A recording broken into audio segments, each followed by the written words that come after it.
Hey ghouls and gals, welcome back to my channel. Welcome back to another weekly reading vlog or another installation of will I actually get any reading done this week, or will I fall into a hole of watching like a season and a half of Criminal Minds? Who can say? That's not an exaggeration, by the way. I believe me and my partner started Criminal Minds at like the last couple days of September or the beginning of October, and we're already on season 6, and there are like 22 episodes in each season, and they're all 45 minutes long. So yeah, we've been watching a lot of Criminal Minds. I'm not complaining. I absolutely love that show, but my reading plans are kind of complaining. I haven't gotten most of the reading done that I would have liked to by this point. I think I'm about like 2 books behind because it's the 15th today. So on the 18th, Fortnite Frights starts. So I have like a set TBR for that. So in terms of free reading and reading the books that didn't fit on that TBR, I only have a couple more days, and I have some very chunky books that I still would like to read. Probably won't read at this point because I've been watching too much of Spencer read. Since I closed my last reading vlog out yesterday though, I did finish We Sold Our Souls by Grady Hendricks. I did really enjoy it, and I did talk about my thoughts on that book in length in my last vlog, so go watch that if you haven't already, and I will talk about it in my October wrap up, so I won't say a lot, except I did really enjoy it. I thought this was, though, the least funny of Grady Hendrix's books, so take that as you will. I think if you are a big metal fan, and you'll really enjoy this too. I think it was a big love story to that type of culture and that type of attitude and music, so if you really like that scene, you'll probably really love this. I really enjoyed it. It's not my favorite Grady Hendrix book, but that being said, it was still a Grady Hendrix book, and I did really enjoy it. If you're looking for a solid horror story, then I still would highly recommend it. But my camera battery is flashing, so I just wanted to hop on here. I have makeup on today, so I wanted to start this vlog out with a makeup clip because I'm a little bit vain like that. No, it's actually because I filmed a sit-down video, and I thought since I am sitting down right now, figured I'd just go ahead and start the clip. So I will talk to you guys probably tomorrow. I'm going home this weekend and seeing my family, so that's really exciting. So yeah, it's gonna be a fun weekend.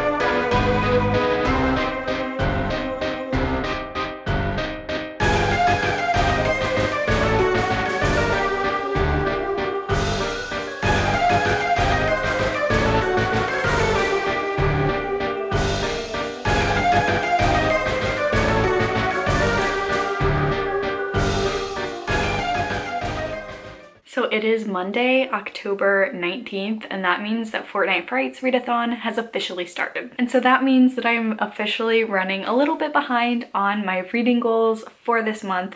I had hoped to maybe complete all of the books that I wanted to read for the Trick or Readathon before Fortnite Frights started, but that's okay. The Trick or Treatathon readathon is all month long, so that's okay. But I have completed 4 out of the 8 prompts for the Trick or Readathon, so that's like halfway through the month, so that's okay there. And then the Fortnite Frights is just a bingo board, so you don't actually have to do every single prompt, and I believe you can double up on prompts too. So for each specific book that you read, I believe you can use it for multiple different ones. I'm going to try and see if I can just do one book for one prompt and still make bingo. It doesn't look like it should be too hard to do, but if I need to, I'll start doubling up on prompts. But I do have a little corner space knocked off down here because I am on track to finish The Year of the Witching by Alexis Henderson today. I'm really enjoying that one. It reminds me of a mix between The Handmaid's Tale and then the movie that came out a couple of years ago, The Witch. And And so I'm using that for the prompt, written by a Black or African author.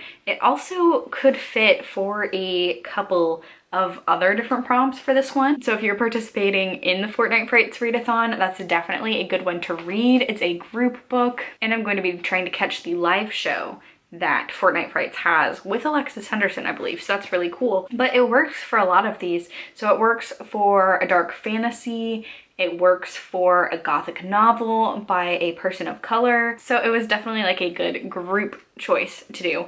So I'm listening to the audiobook from that, so I should be done today. I need to be done today because my library hold expires today. And then I went home this weekend and I was hoping to maybe read at least a little bit, but I just don't get to see my family as often as I want. So I really prioritize spending time with them. I really didn't get any reading done, but that's okay. I am also currently reading A Deadly Education by Naomi Novik as my physical book because The Year of the Witching is my current audiobook at the moment. And I am on page 95 of that. So I am really enjoying it. Just based on the age of the characters, it does read a little bit more like YA instead of adult fiction because this is adult fantasy, but just because the characters are, I believe they're supposed to be the equivalent of juniors in high school. I could be wrong. They might be the equivalent of juniors in college. I forget the exact age range, but it does read a little young. So if you don't like adult fantasy, if you don't like adult fiction as much as YA, I think you will enjoy this one. I know I am. It is really good for this time of year as well because it's a very dark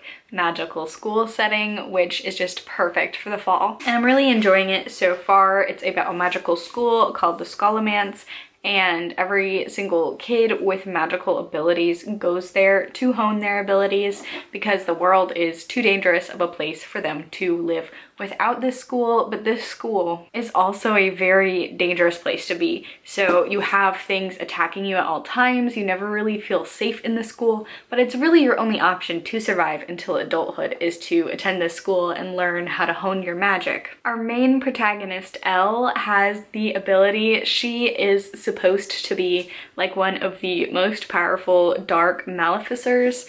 I believe that's how you say it.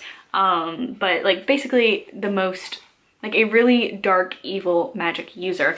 And she has no interest in that. She just wants to stay alive. She doesn't want to be a bad person, but it's really hard when she's trying to learn skills for survival. The school teaches you based on what your strengths are. So the school is trying to teach her like all these really terrible dark magic things. Like for example, when she asked the school, because the school is its own magical entity, when she asked the school for just like a simple cleaning spell, it gives her a spell to make people her basically mind slaves and they will do the cleaning for her when all she wanted is like a spell to wax the floor. So that's really fun. It's really interesting because everyone does really see her as this evil character. She just wants to live. She hates all these expectations set upon her. Everyone at school kind of treats her like she's already this evil person even though she doesn't want to be, but she really feels like there's not a lot of options. She feels like she's constantly fighting against this perception that the school, that their students, the world has of her. So that's really interesting to read about. I'm really enjoying that. So it's also a fairly fast read as well. That's really all I have for my update today. I'm hoping to finish, honestly, if I put a lot of reading time in, I should be able to finish both The Year of the Witching and A Deadly Education today. So yeah, we'll just have to see tomorrow on whether or not I did that.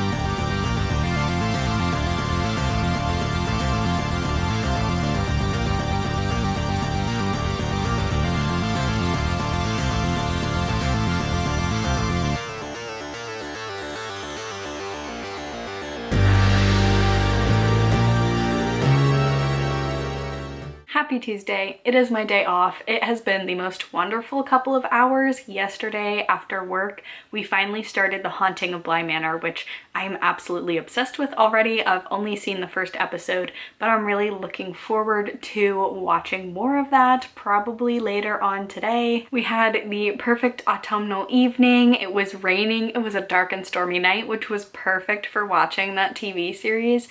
And then when we woke up this morning, it really just felt like autumn. Here in the Midwest, we really haven't had fall weather yet. Like, we've had a couple of days where you could get away with wearing a sweatshirt outside, but then the next day it would be like 85. So we haven't really felt an autumn, but today it just felt just so gloriously fall-like that we took the dog on a walk, we did some shopping, some grocery shopping. That's not too exciting, but it was fun getting out in this weather. Now, last night I did end up finishing Year of the Witching by Alexis Henderson, and I did really enjoy this one. The audiobook for this one is really excellently done. There is only just like the one narrator, but the voices that she does really add to the story without being too distracting. Because I know sometimes when it's one narrator and there are a ton of characters, some of the character voice choices that they have to make to differentiate sometimes get a little distracting, but I thought this narrator did a really good job. I think if you are looking for more of a gothic dark fantasy horror novel to read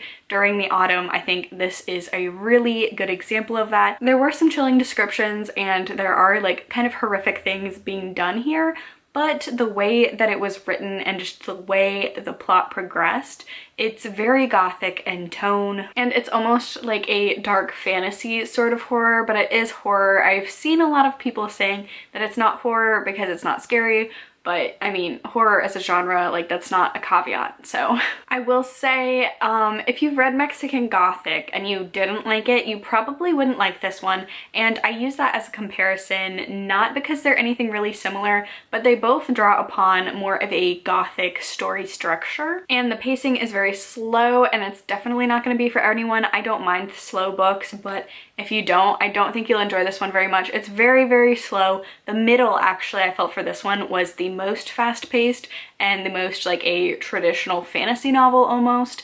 And then the actual ending and everything was also slower and more gothic as well. So I know a lot of people felt like Mexican Gothic was almost too slow up until the end. I feel like you will think that The Year of the Witching will have those pacing issues as well. I say issues, but I don't think they're issues. Just know going into it that this is like a modern Gothic book. I do also want to make sure that everyone knows this is a YA novel. I feel like it had been marketed as an adult novel. There's nothing wrong with YA, but it definitely has a YA tone to it. So I was going in initially expecting more of an adult horror Gothic. It's definitely YA. So I feel like it was like a little bit mismarketed there, but that's not the book's fault. I did really enjoy it. I think this is a really good atmospheric piece, and I am really interested to see. I do feel like this one has a high potential to be on like the Goodreads best of lists at the end of the year, just because this did come out at an opportune time. I know I think it came out in July, and most of the Goodreads picks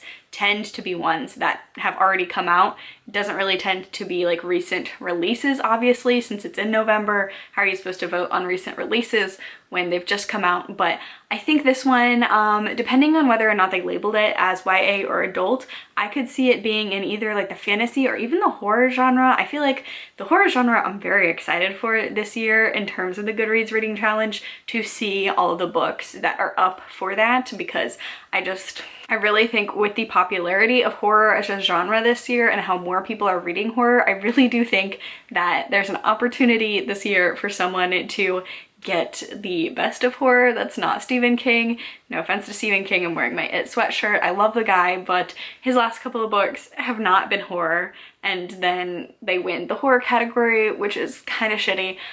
So I'm looking forward. This could be, I feel like, either YA or fantasy probably, just because I've noticed a lot of modern Gothic tales tend to kind of get misgenred and mislabeled a little bit, but it is horror. So if you are looking for a horror that does have very creepy elements in here, but isn't really like ultra terrifying, I don't think this will keep you up at night, but there are a lot of issues that are brilliantly explored. So I'm actually going to be playing some Animal Crossing right now, and I'm actually going to kind of do like a little play with me. so you guys can watch my screen while I talk about A Deadly Education by Naomi Novik. And yeah, just because I feel like playing Animal Crossing, and yeah. So hopefully this footage ends up working out like how I want it to work out. But yeah, this is my favorite time to play an Animal Crossing, obviously, because you get a lot of spooky things going on. I am honestly kind of obsessed with the autumn settings in Animal Crossing. I haven't really been playing it. I'd say like maybe July through September, early September at least. I wasn't really playing it as much because, like a lot of people, I pretty much played this as soon as I woke up, and then when I went to bed during the beginning of the quarantine, I played it pretty much all day long. So we're gonna ignore him because I'm trying to get him to leave. But I've really been enjoying this autumnal update in Animal Crossing. I love how it feels like fall. I know I'm supposed to be talking about books, but I get it. I know a lot of people aren't really into Animal Crossing anymore because they feel like the game doesn't have any playability anymore.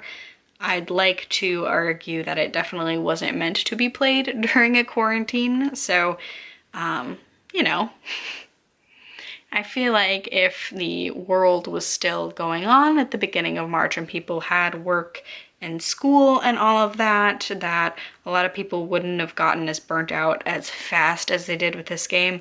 But I mean, as someone with a lot of anxiety, just mental illness in general, but like a lot of anxiety, some depressive tendencies, this game is really comforting for me. And I'm glad that they have little seasonal updates because this one especially definitely made me come back. And I've been spending a lot of time on here, really making it my own again, making some spooky changes to my island that definitely will be here year round. My island's not perfect. I definitely feel like part of the reason why I got so burnt out was because I saw all these other people's islands and they were absolutely magnificent and they spent a lot of time on them, and that's just, I don't know. It's not how I play the game. I like to say that I have a really nice island, but I definitely don't have like a thematic island. Mine's very functional and practical. And I mostly just kind of get on here, play some dress up, just like little tasks in this game. I feel like it's very popular with people who have mental illnesses. Just because, you know, there's not a lot of high stakes in this game.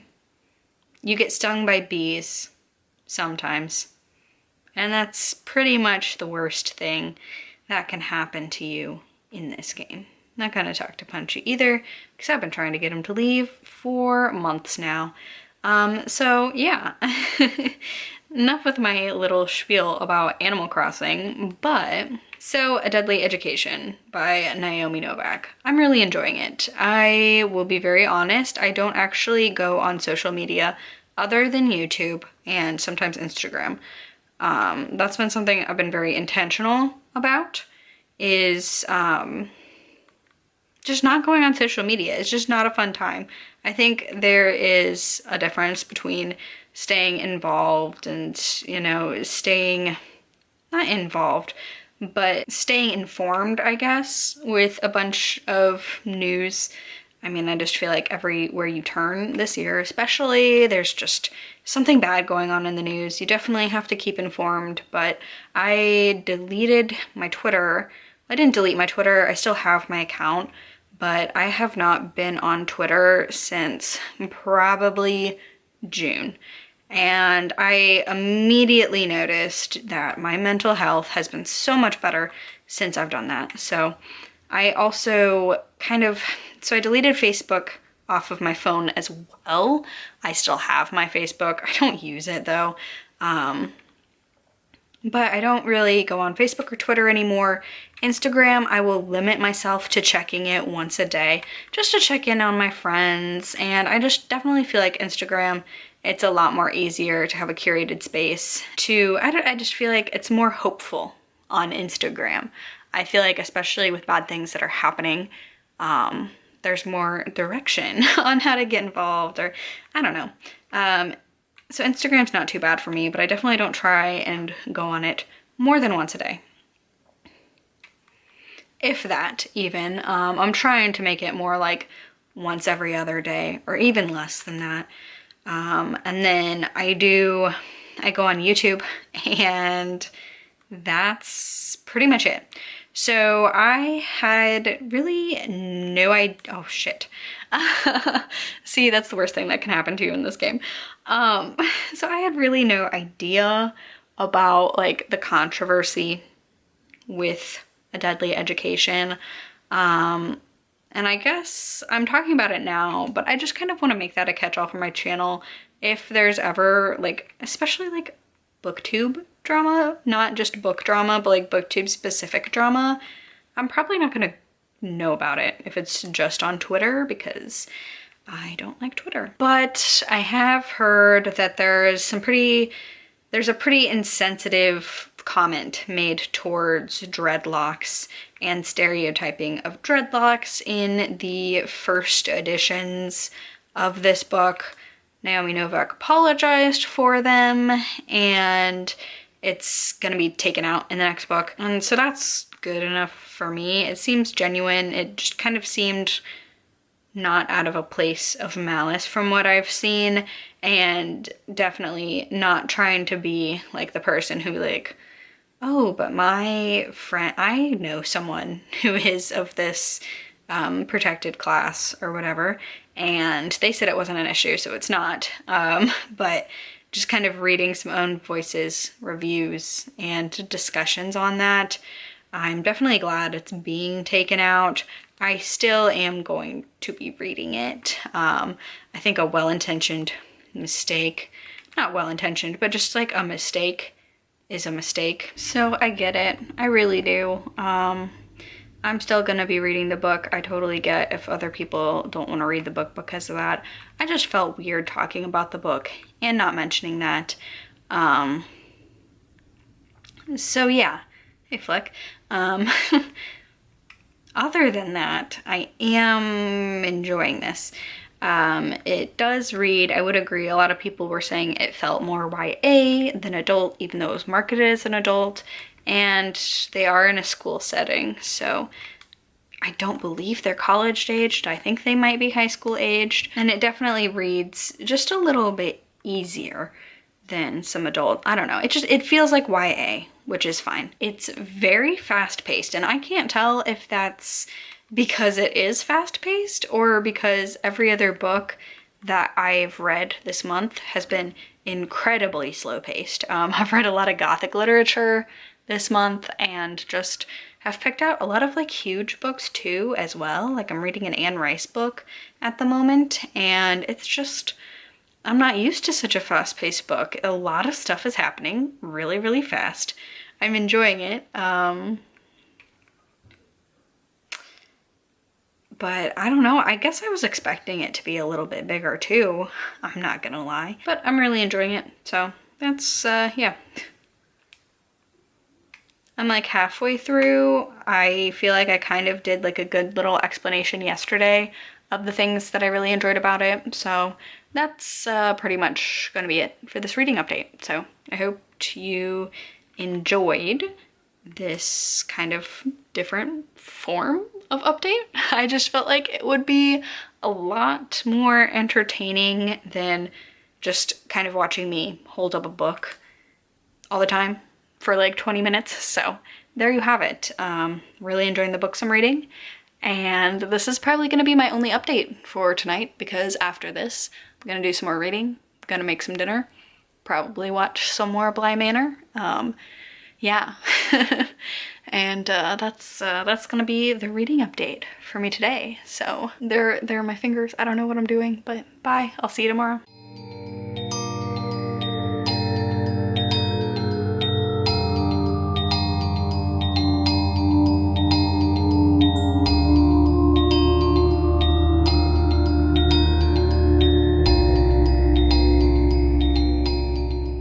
So So it's Thursday. Long time no talk, but that was actually because I was, wait for it, surprise, surprise, reading. Like Tuesday and Wednesday of this week, I just sat down and read. I was a machine. I was feeling really physically reading, and it was great. I got a lot of progress done, and I finished several books. So I'm here to do a little weekly wrap up. I noticed I also had a little bit of a theme. Pretty much every single book that I read this week was witch themed, so that's pretty fun. So we've already talked at length about Year of the Witching by Alexis, Henderson. Pretty obvious, it's in the name. Witches were involved. If you want a YA gothic book, that's the book for you. The next book that I finished is A Deadly Education by Naomi Novik, and I did talk about this again at length pretty much, but I did want to summarize this. I am really excited to see what is next in this series. Our main character, Elle herself, is very, how do I say it? She kind of wants to get in, get out. People don't trust her, so she doesn't trust them. So that made the beginning of this book very hard to get through because you really only have Elle, and it very much feels like it's Elle against the world. However, once she starts making some friendships, making some pacts with other people in the school, this gets a whole lot more fun to read because then you're actually focusing on some different sort of plot and then character dynamics as well, as opposed to, I feel like a lot of the beginning was Elle just kind of chronicling her experience with the school and really helping build the world for us, which is important. But the second half, especially that ending, really made me excited to pick up the next book in the series. It's written very conversationally. I haven't read a lot by Naomi Novik before, but this is very different from what I have read from her. It is very conversational. It almost starts off in that tone where it's like the freeze frame. You might be wondering how I ended up in this situation. And then it's like that character pretty much almost breaking the fourth wall at times to talk to you. It's very first person. It's very personal as well. So you really feel like you're talking to a friend who's just explaining a series of events to you. I really enjoyed it. Like I mentioned before in my update, there has been some controversy around this and the dreadlocks reference in here. Unfortunately, I do have the first like printing of this book that does have that mention in here. In her apology, Naomi Novik did say that it would be taken out of all future printings of this book, which I think is a really good thing to do. So I'll be interested in getting my hands on a copy that doesn't have that in there, and I totally respect the decision of people who don't want to pick this book up. If you are kind of on the fence, maybe just wait a little bit until that printing without that reference comes up, and then you can read it without that being in there. So after I finished A Deadly Education, I really had a craving to pick up something a lot more fast-paced, because I had been reading a lot of really slow books up until that, and then I really enjoyed the fast-paced structure that A Deadly Education had, so I picked up one that I read in one sitting, and that is going to be Gyo by Ginji Ito. This is a graphic novel about a couple that goes vacationing, and all of a sudden they start seeing these mutant fish come out of the water. They have a really gross smell, a death stench about them, and they have legs. And it kind of just goes from there. This is very bizarre. I would recommend it if you really like body horror or if you like creature features. This is very heavy on both of those elements. The artwork was absolutely disgusting, which, you know, you're kind of, I think, looking for when you're going into a horror manga. The pictures are very grotesque at times, so if you have kind of a weaker stomach, especially when it comes to body horror, I probably would pass this up. It gets pretty disgusting in here. I really enjoyed it. Some of the premises are kind of gonna stick with me, especially the pictures, so that was fun. It felt very much like a creature feature just because of the imagery that you got to see.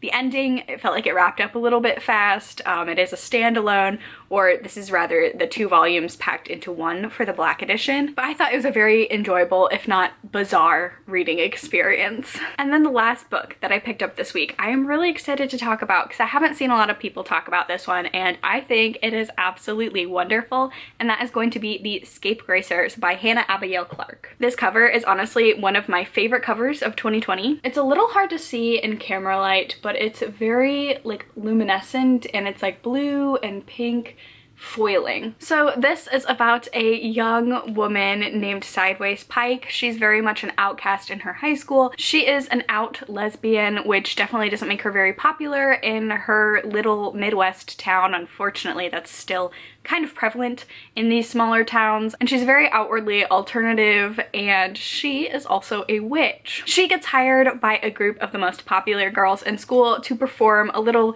witchy ceremony for one of their Halloween parties, and when it goes completely better than expected and more intense than expected, these girls actually bond with Sideways and become her friend, and the four of them actually form their own little ragtag coven of witches. So I'm only 100 pages in, but I really enjoy the different kinds of tropes that this subverts. This deals with a lot of stereotypes that I feel like are still kind of prevalent in a lot of media, especially having to do with tropes of like the mean girl and the not like other girls girl, and just kind of the different ways that society and media sometimes pit young women against each other. This is really just all about really intense female friendship, and I think it's absolutely wonderful so far. I'm really enjoying it, and I kind of want to read you just like a little bit of a paragraph that kind of sets the tone for this book so far it's just really enjoyable. So one of my favorite quotes so far is, "I guess my point is that teenage girls aren't supposed to be powerful, you know? Everybody hates teenage girls. They hate our bodies and hate us if we want to change them. They hate the things we're supposed to like, but hate it when we like other things even more, because that means we're ruining their things. We're somehow this great corrupting influence, even though we've barely got legal agency of our own. But the four of us counting you, we're powerful. Maybe not in the ways that people are supposed to be. Maybe in ways that people think are scary or hard to understand, but here we are. Magic is ambiguous. It's scary and flashy, and everybody wants it, and it really freaks people out. I guess it fits with the rest." So full review to come because I'm not completely done with it yet, but this is just really funny and really heartwarming, and it's just really enjoyable to see just a fun witchy story about female friendship. And this is an Own Voices queer novel. It has a bunch of representation, so I'm really excited about that as well. This definitely gives me the TV show The Chilling Adventures of Sabrina kind of vibes, where it is a little bit spooky, it's a little bit campy, it's a little bit kind of like teen drama, but not ultra teen drama. So just take those vibes and make it more queer. So this is really awesome. And those are all the books that I've been reading this week. I think it's really crazy that October's almost over. This year's almost over, but that's okay. We're taking it in stride. I'm gonna go watch the rest of The Haunting of Bly Manor now. That's just absolutely incredible. Let me know down below if you've been watching it. No spoilers yet because I'm only on episode 5. But that's going to be the end of this vlog for me. If you enjoyed it, please be sure to give it a like, leave a comment down below, subscribe for more content from me. Stay safe, stay spooky, and I will catch y'all in my next video. Bye!